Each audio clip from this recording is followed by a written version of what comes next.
Premis-premis makanan iaitu restoran, kafe dan food court akan dibenarkan untuk beroperasi pada kadar kapasiti seperti biasa iaitu 100% dari jumlah kapasiti biasa di bawah pelaksanaan pelan de-escalation fasa keempat bermula Isnin 27 Julai 2020. Walau bagaimanapun, penyediaan makanan secara bufet masih tidak dibenarkan. Garis panduan dan syarat-syarat lain bagi perkhidmatan penyajian makanan di premis-premis makanan seperti yang dimaklumkan sebelum ini masih dikekalkan. Manakala, tamu mingguan kompleks Pasar Neka dan tamu tutung daerah tutung dibenarkan untuk beroperasi pada kadar kapasiti penjajah seperti biasa iaitu 100% dari kadar kapasiti penjajah biasa bermula pada hari Khamis 30 Julai 2020. Garis panduan dan syarat-syarat lain bagi tamu-tamu mingguan seperti yang dimaklumkan sebelum ini juga masih dikekalkan. Di bawah pelaksanaan pelan de-escalation fasa kedua bagi pawagam juga telah dikemas kini. Pameran jualan atau bazar juga akan dibenarkan bermula Isnin 27 Julai 2020. Kebenaran bagi mengadakan pameran jualan atau bazar bagaimanapun perlu mematuhi syarat-syarat yang ditetapkan. Penganjur pameran jualan atau bazar dikehendaki untuk mendapatkan kod QR BruHealth bagi tempat mengadakan pameran jualan atau bazar. Pemeriksaan suhu badan hendaklah dilakukan sebelum memasuki kawasan pameran jualan atau bazar. Hendaklah menyediakan hand sanitizer di pintu masuk kawasan pameran jualan atau bazar. Mengadakan kawalan bersesuaian bagi kawasan pameran jualan atau bazar. Pameran jualan atau bazar hanya dibenarkan di dalam bangunan gedung-gedung perniagaan sahaja. Pusat-pusat persidangan atau dewan-dewan adalah tidak dibenarkan. Memastikan pekerja-pekerja yang menjaga pameran jualan atau bazar untuk sentiasa memakai sungkup muka. Pekerja pameran jualan atau bazar yang tidak sihat adalah dinasihatkan untuk tidak hadir bekerja. Memastikan penjarakan fizikal dan sosial termasuk pelaksanaan arahan-arahan yang dibuat oleh pihak kerajaan. Penganjur pameran jualan atau bazar hendaklah menghadapkan permohonan kepada pihak Kementerian Hal Ehwal Dalam Negeri melalui sistem OneBiz. Sebarang pertanyaan, hubungi Kementerian Hal Ehwal Dalam Negeri di talian 222-3225 sambungan 331 atau hubungi talian Darussalam 123.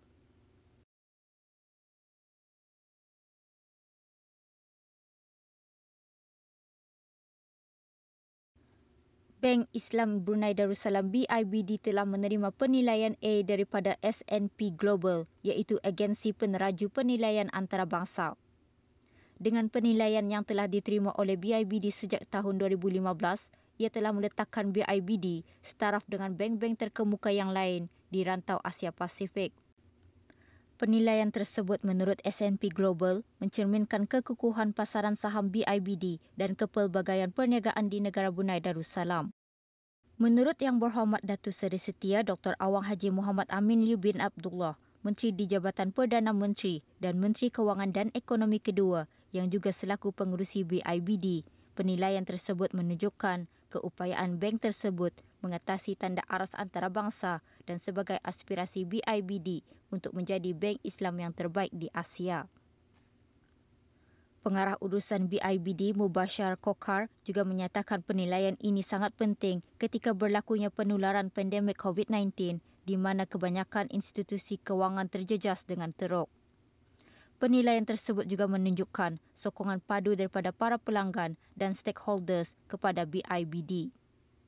Laporan S&P Global juga menunjukkan kedudukan perdagangan bank tersebut sebagai yang terbesar di negara ini di samping memiliki modal yang kukuh. Dalam pada itu, S&P Global juga mengambil kira akan asas deposit dan kekukuhan aliran wang tunai di BIBD. Indeks harga pengguna IHP bagi bulan Mei 2020 meningkat sebanyak 2.5% tahun ke tahun berbanding Mei 2019.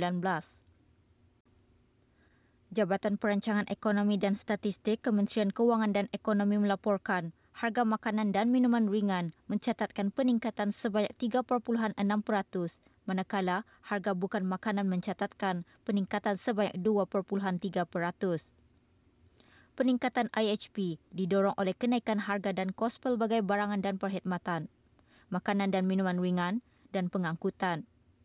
Kenaikan bagi harga pelbagai barangan dan perkhidmatan adalah disebabkan oleh peningkatan harga insurans termasuk insurans kereta berbanding tahun sebelumnya.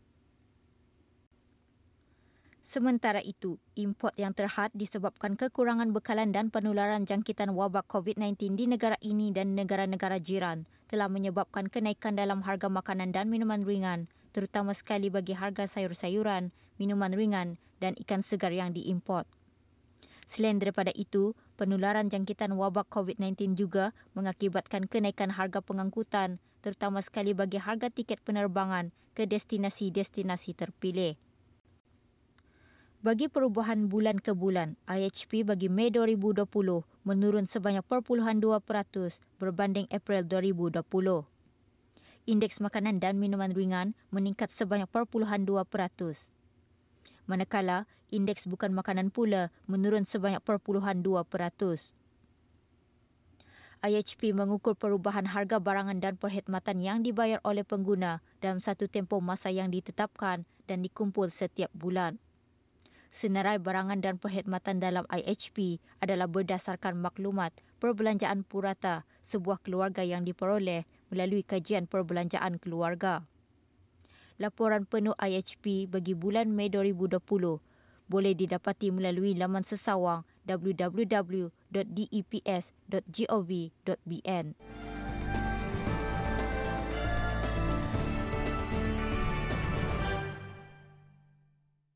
Tanaman pisang juga berpotensi untuk dikembangmajukan di negara ini.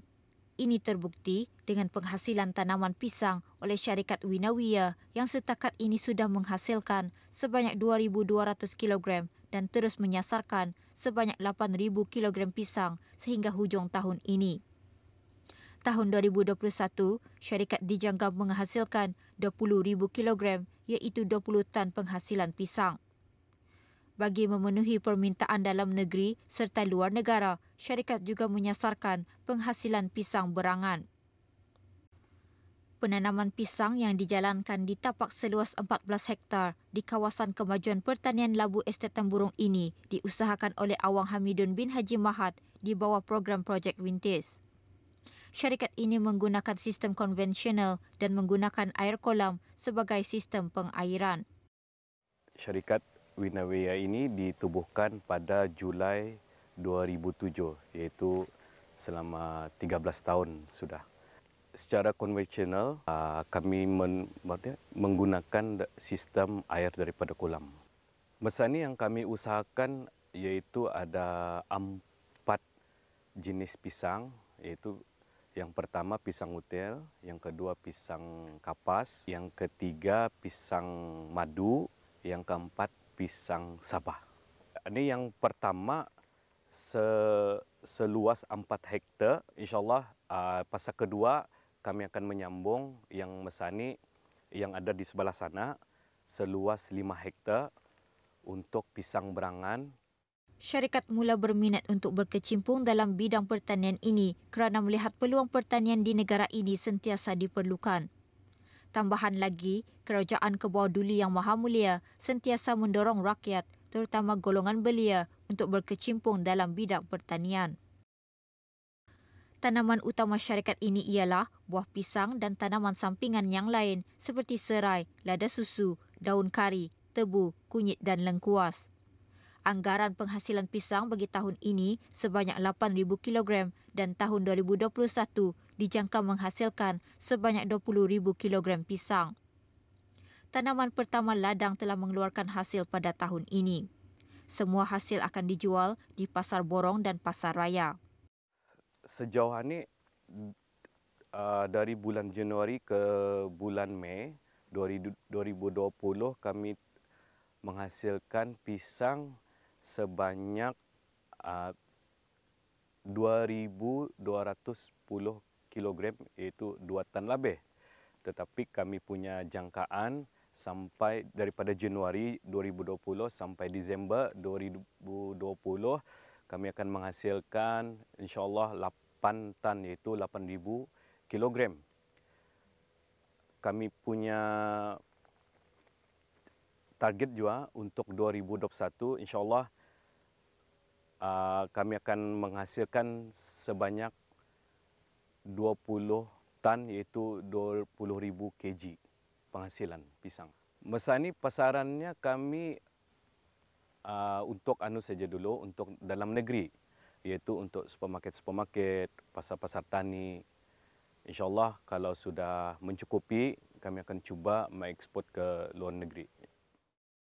Pada masa ini, syarikat mempunyai 4 pekerja termasuk warga tempatan dan 6 orang penempatan penuntut sekolah IBTE Wasan. Syarikat juga membuka peluang pekerjaan kepada warga tempatan bagi pemeliharaan ladang.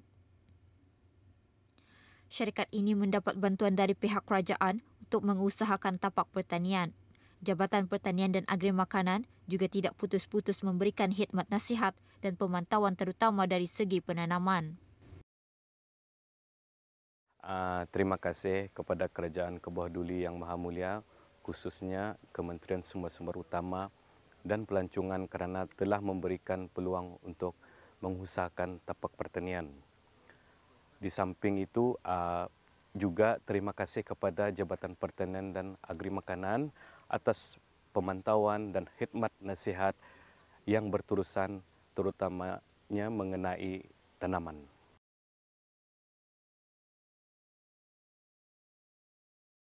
Enam orang perintis iReady dan 11 orang tenaga kerja dengan latar belakang yang berbeza memilih nama syarikat Cerita Fabriku selaras dengan perusahaan yang mereka jalankan, iaitu pembuatan pakaian.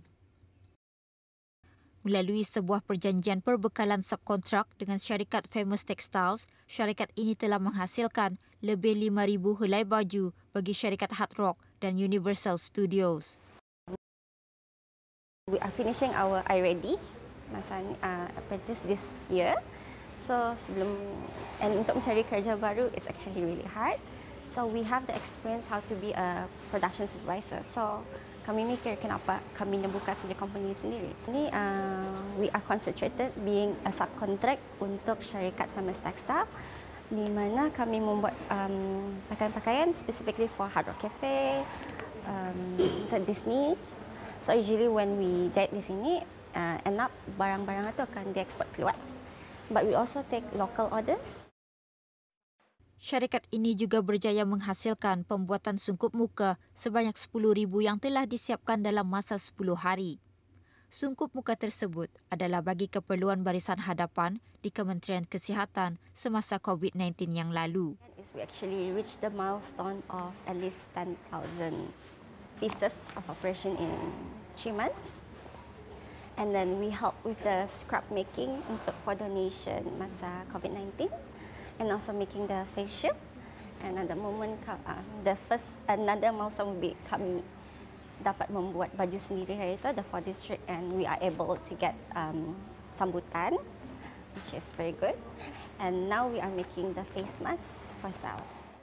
Menghasilkan pakaian dalam skala besar bagi pasaran tempatan dan antarabangsa antara matlamat Cerita Fabriku selain mendapatkan pengiktirafan dari syarikat-syarikat global. Bagi perancangan masa depan, syarikat ini memfokuskan penjualan pakaian bagi pasaran tempatan. We're coming 1 year this year in October, so hopefully harapannya adalah we'll still be here next year, and also we actually want to make our own brand. Also, another one will be kami mengharap kami dapat jadi satu syarikat yang mengekspor dengan menghasilkan kualiti yang up to standard with international standard lah.